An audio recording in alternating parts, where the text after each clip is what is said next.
अन्त्य गर्न चाहन्छौँ र हाम्रो पार्टी अध्यक्षलाई निश्चित क्रिया गर्नको निम्ति हामीले सरकारसँग आग्रह गरेका छौँ, अनुरोध गरेका छौँ। हाम्रो आग्रहलाई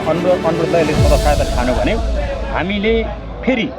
योभन्दा ठुला आन्दोलनका कार्यक्रमहरू घोषणा गरेर हामी सडकमा आउनको निम्ति सरकारले हामीलाई बाध्य नबनाओस्, नेपाली जनतालाई बाध्य नबनाओस् भन्ने कुराको हामी चुनौती पनि दिन चाहन्छौँ। तपाईँको सचिवले चाहिँ देशै जलाउँछु भन्ने खालको, देशमा आगो बल्छ भन्ने खालको जुन आएको छ अब यसैलाई शिरोधार्य गर्न हामीले नेपाली जनताले अहिले के बुझिरहेका छन् भने जसले मदन भण्डारीको हत्या गर्यो, त्यही तब्काले राजा वीरेन्द्रको हत्या गर्यो, त्यही तब्काले 23 र 24 गतिको घटनाको पटकथा लेख्यो, त्यही तब्काले फागुन 21 गतिको निर्वाचनको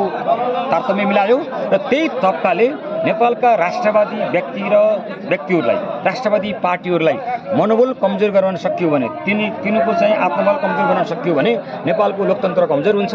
नेपालको राष्ट्रियता कमजोर हुन्छ र नेपाल विदेशीहरूको क्रीडा मैदान बनाउन सकिन्छ भन्ने उद्देश्यका साथ अहिले नेकपा एमालेमाथि र नेकपा एमालेको केन्द्रीय अध्यक्षमाथि प्रहार गरिरहेका छौँ। मैले सुरुमा पनि भने हाम्रा अग्रजहरूले बलिदान गरेर बचाएको यो देश हामी लडेर र हामीले साधत प्राप्त गरेर भए पनि यो देश बचाउनको निम्ति नेकपा एमाले र नेपाली जनताहरू तयार छन् भन्ने कुरा म भन्न चाहन्छु।